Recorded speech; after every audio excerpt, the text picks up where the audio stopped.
naroon pa rin siya. Nakatayo sa gitna ng plaza, sa ilalim ng dambuhalang puno ng mangga.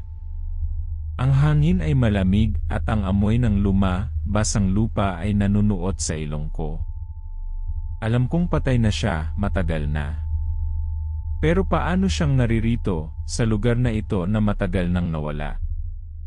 Hayaan niyo akong ikwento kung paano nagsimula ang lahat. Ako si Sofia, 28 taong gulang at isang arkitekto sa isang maliit na firm dito sa Maynila. Bata pa lang ako, may isang panaginip na palaging bumabalik sa akin. Isang lumang bayan.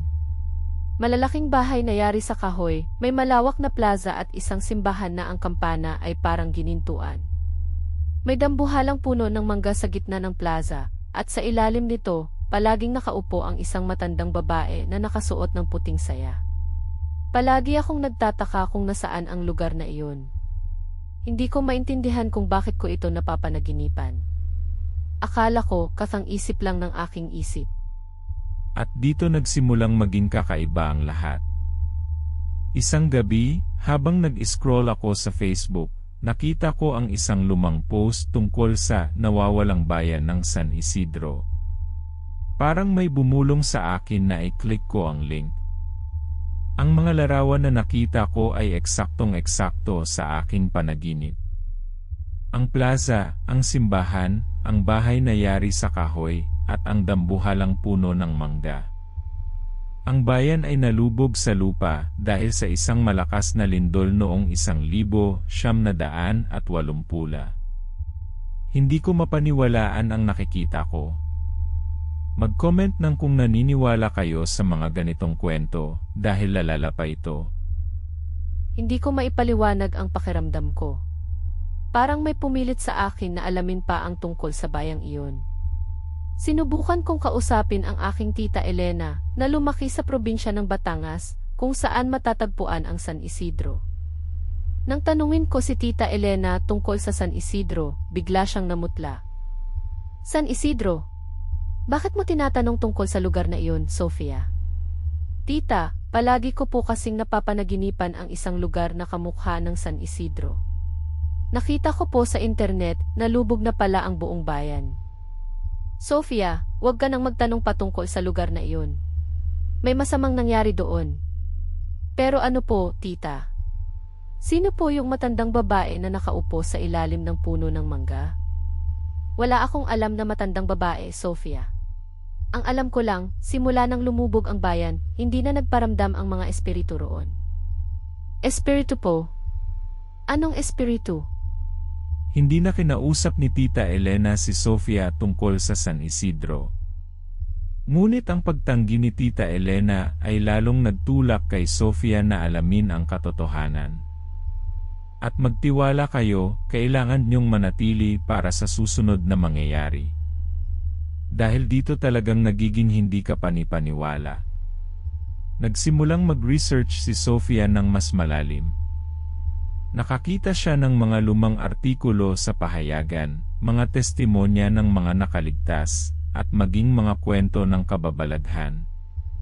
May isang kwento na bumalik-balik sa mga pahina, ang tungkol sa isang manghuhula na naninirahan sa ilalim ng dambuhalang puno ng mangga, na pinaniniwalaang nagbabantay sa mga lihim ng bayan. Isang gabi, bumalik ang panaginip. Ngunit sa pagkakataong ito, hindi lang ako nanonood. Nasa gitna ako ng plaza. Ang amoy ng luma at basang lupa ay mas matindi. Ang matandang babae ay naroon, nakaupo sa kanyang upuan, ngunit sa pagkakataong ito, nakatingin siya sa akin.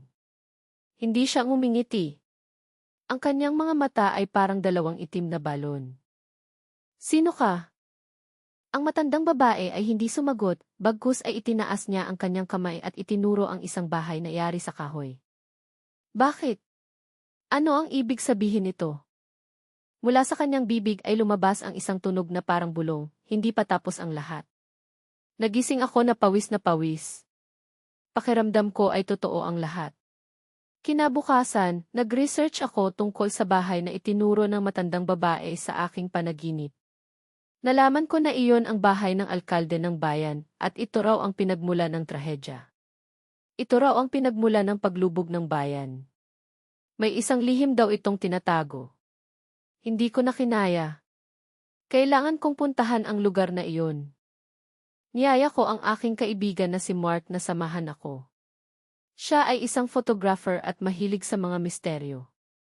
Mark, kailangan kong puntahan ang San Isidro. Sofia, nalubog na yon. Ano pa ang hahanapin mo doon? Delikado. May kutob ako, Mark. Pakiramdam ko may kailangan akong malaman. Pero paano kung totoo ang mga kwento? Ang mga espiritu? Kaya nga kailangan ko ang kasama. Kung magkakatotoo man ang aking panaginip, malalaman ko. Nagmaneho kami papuntang Batangas. Ang daan patungo sa dating San Isidro ay sementado na ngayon, pero ramdam pa rin ang luma at bigat ng nakaraan. Pagdating namin doon, tumambad sa amin ang isang malawak na lupain na puro putik. May mga bahagi na tila biglang lumubog. Parang isang malaking crater. May mga lumang markers na nagsasabi na dito nakatayo ang simbahan, dito ang plaza. Habang naglalakad kami sa putik, biglang bumigat ang pakiramdam ko. Narito na ako. Ito na ang lugar na paulit-ulit kong napapanaginipan. Nang makarating kami sa marker ng plaza, biglang nanginig ang aking katawan. Ang dambuhalang puno ng mangga sa aking panaginip ay naroon, ngunit ngayon ay kalahati na lamang ang nakalitaw mula sa lupa. Parang isang malaking balete na lumulutang sa putik. Mark, narito na tayo. Nakikita mo ba? Ito ang puno. Ang laki nga.